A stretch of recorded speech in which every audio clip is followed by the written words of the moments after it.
Do you have an e-commerce business that you want to take to 7, 8, or even 9 figures and beyond? Hey, this is Jared Krause, host of the Buying Online Businesses podcast. And in this episode, I'm sharing with you part 1 of a training that we did in the Inner Circle Mastermind with e-commerce master, Mr. Isaac Smith, who helps e-commerce businesses scale from 6 and 7 figures to 8 figures and beyond. And this is a powerful training, very, very profound. In the first part, in part 1, Isaac and I specifically talk about why your P&L statement won't make sense and won't link up with your bank account and why it actually shouldn't, which is a massive mindset shift that all e-commerce business owners should wrap their head around and completely comprehend before they even decide to grow or scale. We also talk about what the key numbers are that we should be focusing on in our e-commerce business. And there's one critical one that I'm just certain that you as a business owner do not spend enough time on.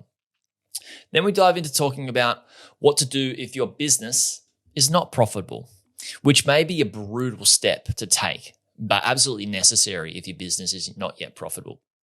Then we also talk about what to do if you are profitable in your business, but you want to be able to scale, which is where we dive into increasing your revenue and making more money with the same amount of sales and resources.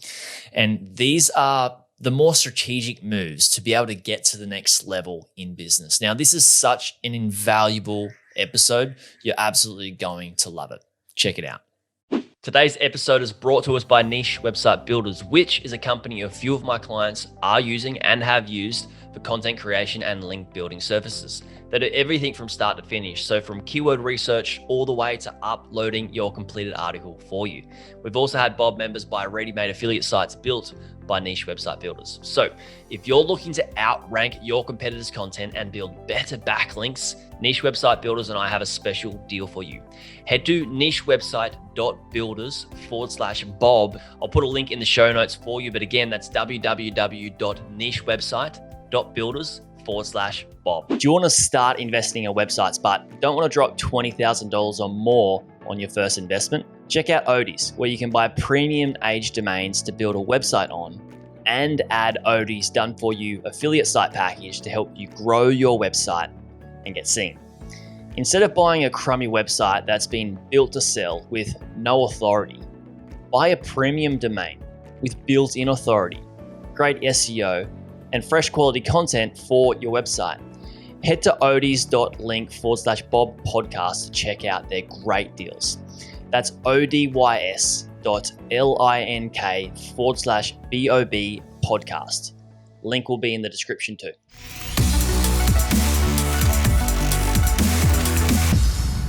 Welcome. It's great to have you here in the mastermind to have a chat. Thank you. Yeah, I'm excited to be here. You know, I know you have some cool stuff going on with your group, and so I'm happy to be here and help out and provide any value that I can. Yeah, awesome, man. We have great conversations. One conversation we had was so good that was let's publish this podcast on both of ours. Really cool. And that's why I was really excited to have you come on today. I mean, so just for people listening, you were on episode 108. And in that episode, we talked about how to double your e-commerce profits. And I think that's the one that you put on your on yours as well. It's such a great chat, guys. If you haven't listened to that, go and watch that episode 108, or it's on Isaac's. Check out his podcast as well. And I can give you guys the links to his podcast too. Now, what we'll do is today we're just going to basically dive deeper into that topic of how we can increase our e-commerce profits, but we're just going to break it down even further, right? So my first question to you, Isaac, is you get a lot of people come to you. Like you just said, you spoke to Elon, who's here in the group as well today, just a few hours ago, which is great. I know that you do great things helping people with their FBA businesses and e-com in general. But when someone does come to you with an e-commerce business, what are usually the top few things that you notice, not that they're doing wrong, but they could improve on, that could help them a lot in their business? Oh boy, that's a broad one, isn't it? That's a big topic typically people come to me and they say they have a question that they're kind of focused on, and it's usually very specific. Like, for example, I don't know where my money's going, or a huge one is, why does this P&L that I have say that I made all this profit, but then I look in my bank account and this just makes no sense. Yes. So there are a million of these questions, and they generally get grouped into, they go into a few buckets of types of questions, but usually people are at the stage where they want to be scaling their business, but they're getting sucked into these details, these numbers, whether they're doing it themselves or they have a bookkeeper who's sending their reports, and they're just like, I'm spending way too much time, and it's kind of like spinning around in my head, is the impression that I get. Is like, I just don't really know what's going on here. And I know that I need to, so that I can scale my business. How do we move forward? Yeah. So that's every business owner, not just Yes. e-commerce business, right? Yes. Yeah. I remember the first time I decided to get a bookkeeper, it was like, I'm going to ask all these questions. It's like, I do not know. Like, there's too much going on, and I had multiple businesses in multiple places doing multiple different things. So there's no quick fix, is there? And the same with any big problem that's going to make our lives and business that much better. It's not like just a slap on a Band-Aid, we're going to be good and then it heal itself. So how do we decompartmentalize this when, we go, all right, we need to, I know I need to understand my numbers, and I can't right now because there's too much like info for me to take in. What should I focus on? Is there like a top few? And I spoke to Elon about this last week.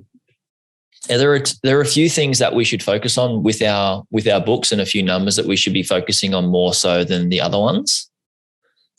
Or where do we go? I think so. But before we get there, I want to sort of jump on what you said there. You said it's like any other problem. And I want to emphasize that it is like any other problem. Whether you have problems with your cash flow, or you have problems with your profitability, or you've got inventory to pay for that's coming up, you're not sure how to plan this out.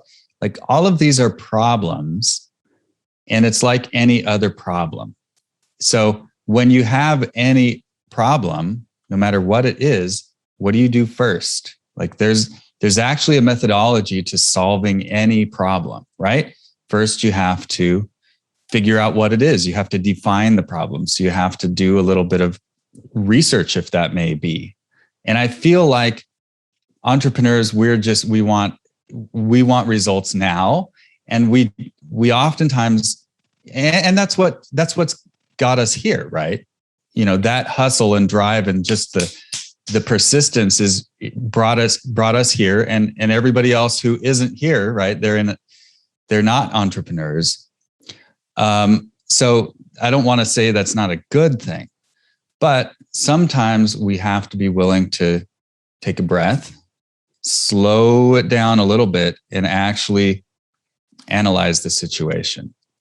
And I think back when I was in doing architecture, I remember a bunch of times where people panicked because, you get something wrong in architecture. They put a door where there's not supposed to be a door. That's a big deal. But you move the building 10 feet off of where it was supposed to be. Like, that actually happened. It would have been caught before they actually went out there and built. But people came to me and like, oh God, like, what are we doing here? So this is no different. First, let's figure out what happened. What were the steps that you took that brought you to this problem? Can we go back a few steps and see what we were looking at? So I don't want you to lose sight of your problems, whether it's cash flow or whatever. But the first thing is always first. if you don't have the information, you need to get the information. And it has to be accurate information, good information that you can understand and be confident in. And I feel like that's a step that people are often, I don't know if it's saying unwilling is a bit too harsh. I don't mean to say unwilling, but people are resistant to spending time, resources, money, effort, whatever resource you want to name, in making sure that we have good information. Yeah, I think that's so good, is what you said about us as entrepreneurs, like go, need to get this done now. I have to have this result yesterday. And then we've got, like, we just want to get to the next level really quickly. But I find, like, what you're saying is, like, we do need that information. We need to slow down to be able to actually digest that information. And that information is our books, right? Like, our books definitely tell, like, our books are the story of how our business is performing. And most of us as business owners, a lot of the times, just don't know the story of our business. We don't know how it's performing because we don't know how to digest it. And we try to just go, I want to understand this, look at it, it's confusing. No, I can't understand this story. It's too way out of my league to read this, for my reading ability. Let's go focus on what I'm good at, is just hustling and getting things done. Like that's scary, because you can keep trying to get things done, but you don't know the information that the story is telling you of what you should be doing, of the things that you should be getting done, rather than just getting things done for getting things done sake, right? I see this all the time. And I'll give you a quick example. And actually, in the episode of your podcast that you had me on, and then I put on my podcast, I went through my story of that. But I'll tell you, this happens all the time. And we have monthly calls with the bookkeeping customers that we work with, and where we go over their numbers and we say, like, how first of all, how are things going? What's going on that we don't see? We just see the numbers and the transactions. And I'll tell you one guy, and he won't mind me sharing. His name is Alan, and we're working with him sort of in more ways than just bookkeeping now. But I remember pretty clearly about 3 months ago, he came to this meeting all kind of in a panic. Oh gosh, the sky is falling. Basically, my business sucks. I'm having all these problems with these orders. These customers are being unreasonable, like all this kind of stuff. And that's because he's in it, right? All of us are familiar with this, being in the business. And he was expecting and he had taken like a quick glance at the reports that we sent him beforehand. And he's like, oh, everything's terrible. But when you actually sit there and look at it, we can tell you the story of what's actually happening in your business, not what's going on in your head, what's actually happening. What is the true performance of your business? And after just like talking him through, like, okay, so this is here, maybe that, your sales have dropped a little bit, but look at this. So have your expenses, whatever the thing actually was. And look, your sales are coming back this month. You had some cancellations, but like that kind of stuff. The numbers don't lie about this stuff. Your brain is going to lie for sure. Good point. And so at the end of that call, he was like, oh my gosh, thank you guys. Like, you talked me off the ledge on this one. Like, because we think we know what's going on in our business, but what we think is actually wrong most of the time. I agree. Can we use Alan as an example and as a sort of a case study of like what you did for him? And it can be specific to him, but also what you would do for somebody in general that would come to you for help with understanding their business more, to be able to grow it more.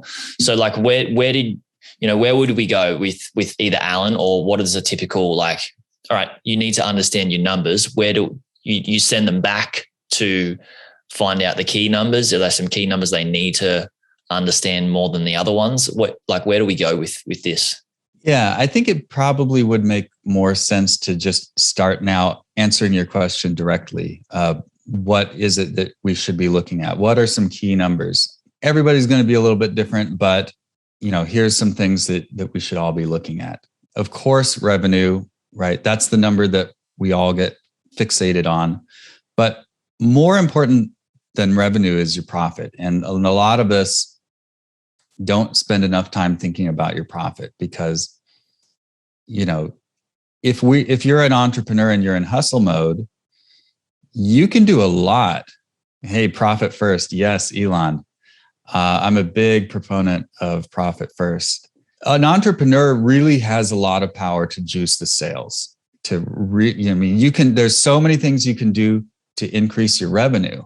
Some of those things, not all of them, but some of them will cost you money, right? You can go out and do a new ad campaign. You can do all this stuff, but you can overspend, you can get a little too excited, right?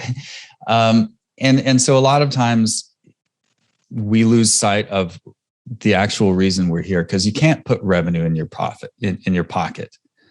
Right? Yeah. Profit is what can turn into cash that then you can put in your pocket. So that's so revenue, but you always want to look at your bottom line profit. Now, there's a lot that goes into that very bottom line that a lot of times we business owners feel like we don't have control over.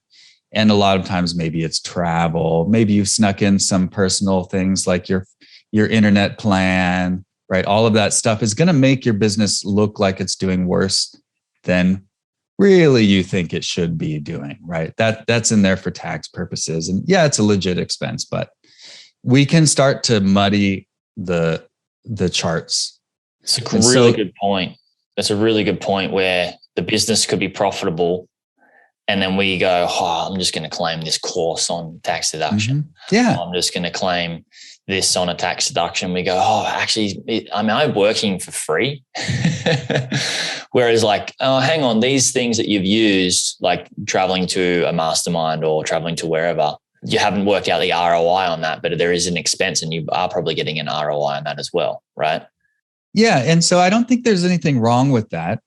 And of course, it's up to you and your tax advisor to decide, how to handle this stuff. But as far as then now taking your reporting and trying to make good decisions with because that's really what it's for, is you have to understand these reports first and foremost. Then you can use them to make great decisions. Like we talked about doubling your profits, right?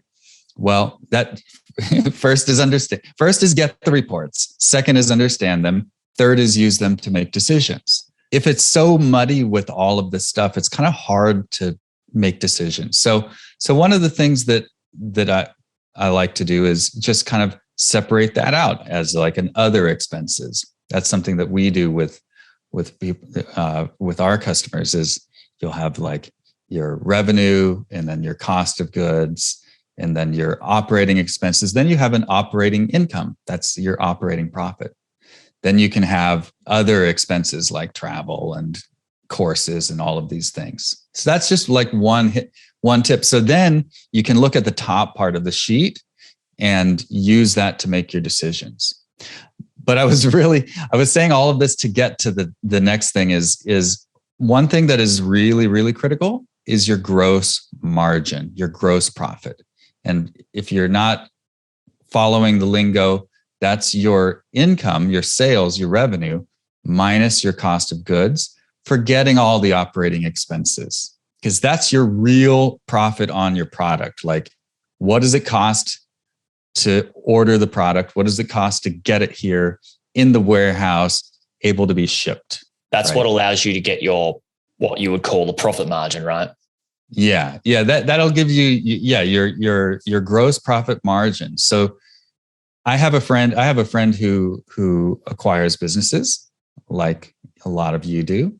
And maybe you've said this too. I don't remember, but I can remember this other friend saying this when I was asking him, because I have people coming to me saying they want to sell their businesses. And, you should talk to my friend. Right.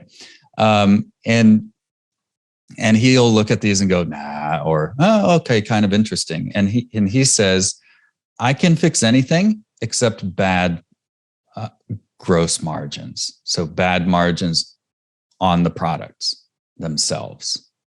Let's talk about that. I really want to break that down. So, for example, and I was speaking with Elon, and we're like, I did this process with Elon last week, right? Where we went, all right, let's, and this is what I focus on when somebody comes to me to grow a business is like, first we need to, I call it listening to the business. The business is telling a story. We need to just stop. We need to listen because it's going to tell us what we need to do to grow. If we can do that and read that story and understand it, like you've said just now, is we know what to do. We know what to execute and to focus on. We went through like revenue, cost of goods, advertising spend, and then worked out what the profit margin, what profit is. And like from doing that, it really allowed us to see, all right, what is the profit margin of this product? And then a lot of business owners, like you said earlier, is that we don't feel like we have the power to change in some of these things, right? With the profit margin, but whereas we can decrease our costs in manufacturing or shipping and stuff like that. These are some of the things that you look at with your clients as well to change that gross profit margin. 100%. This is the most important part right here. We have people who we're working with who are at, I wouldn't say all scales, all levels of the spectrum, but some of them are closer to the starting phase than others, right? We have, multiple seven-figure businesses we're working with, but some of them are, they're starting out and they're closer to starting out. And, it goes back to getting your product market fit, right? The goal of the entrepreneur is to find a product that people want and to sell that product to people and sell it for a price that leaves you with a healthy margin, right? And so like I've started a few businesses by this point, and now I realize who I'm talking to. Like, that's the hardest part. That is the hardest part. That's the part where people get it wrong more than any other part, at least in my experience. Yeah, you're right. It's like from the Small Business Administration study shows from 2019, the last study is that 90% of all startups fail. And the biggest portion of the reason those fail is because they didn't find product market fit, which is why this whole ecosystem of us buying online businesses is built, because we find the businesses that have already got the product market fit. I swear I'm never going to start another business again. And then I go start a bookkeeping business, Yeah.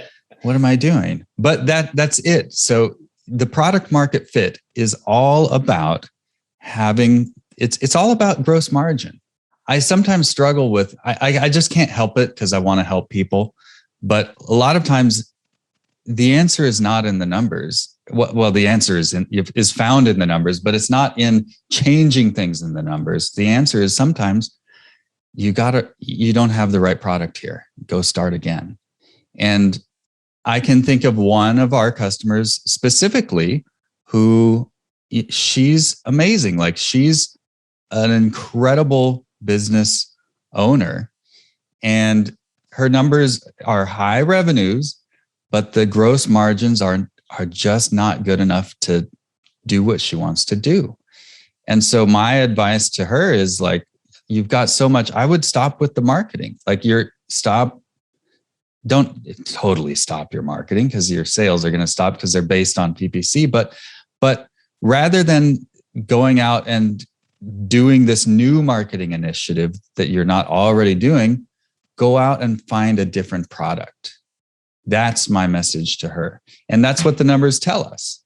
Because, I mean, is that because the numbers are saying, all right, you could spend, let's just say, make it an example, like you could spend X amount on ads and this is going to produce this result, but you're at a net loss. So even if you were to double the ads, it means you're going to double the net loss, which means this business isn't scalable and you can't You can't actually grow this business with this profit margin. Is that why you go back to the drawing board? If we were to break it down a little bit? Yeah, it's because, we're looking at all the numbers and there's the bottom line. And if your revenue is I don't even remember what hers was, but let's just say it's at about $1 million. And if your revenue is, after everything, it's not enough to achieve the goal that you set out for this, it's time to take a hard look. And for her, I don't think what I'm saying is coming off sounding pretty dire for her business. I don't think it is. It's just that spend some time looking for the next product with better margins that people are ready to buy. It's not that hard. It's just that she needs to stop spending time over here and go spend some time over here. That's it. Because if we spend time in where she already is, it's just going to build something that's going to end up costing her more time. And what's worse is more money, right? Right. Yeah. What's worse is it's going to spend up more time, but yeah, also more money. Yeah. I think it's just, we get caught up in the wrong things sometimes. And that's what for my whole entrepreneurial journey so far, I've screwed up a lot of things. And I find the hardest thing and the most important thing in entrepreneurship is knowing what to spend my time on. If you know it, if you do, I mean, you're great. But if you're like, some of this, we can't always know what to do, but when we do, we better actually go do it. Yeah. So we've got this, that's basically for physical products, right? But for digital products, it's basically the same, where say I have a digital product that I want to create, and it could be an info product on how to build a barnyard or a dog kennel, right? Say I want an info product, I want to teach people how to build a dog kennel, DIY. Now, for example, I want to put that out there at $100, right? And it cost me $80 to make a sale, right? Through paid marketing. That means my profit margin is around $20, not including my time that I spent to build this course. So I'd put that out there and I make a certain amount of sales. And then I realized, all right, people I'm not making as many sales as I could at $100. Maybe I need to decrease the price to $50, but then it's actually going to cost me, right? So that's also plays into the position of product market fit too well, right? Like if I try and sell this product for the price point that I need to make money, not as many people are going to purchase that product. So I need to decrease the price, which means if I decrease the price, I'm not actually going to be profitable because the market doesn't want the product at the price that I need to sell it to be profitable. Would that be correct for a digital product as well? Yeah. So I'll say that we do, our company does e-commerce bookkeeping only. We focus on that because we're good at it. So I have less examples to pull from in digital, in the digital space, but it's the same as anything else. It's a business. It has incomes and expenses. I run a service-based business, which is not e-commerce. And our services cost somebody's time that we have to pay for. I think no matter what type of business you're in, whether it's an information business, a service business, a product business, you need to actually figure out what I like to call as your unit economics. And I think we talked about this a bit last time, or in that podcast we keep referencing. But essentially it is, so let's say I'll tell you my unit economics. We have 4 bookkeepers on staff right now. One of them is a manager. And we know that for our average bookkeeping customer, if they're not, an extra complicated business, one bookkeeper can do the work for 10 bookkeeping or for 10 of our customers. Yeah. Okay. So we know what we have to pay her, the bookkeeper, and we know how much income each of these customers brings. So that's a simple math equation.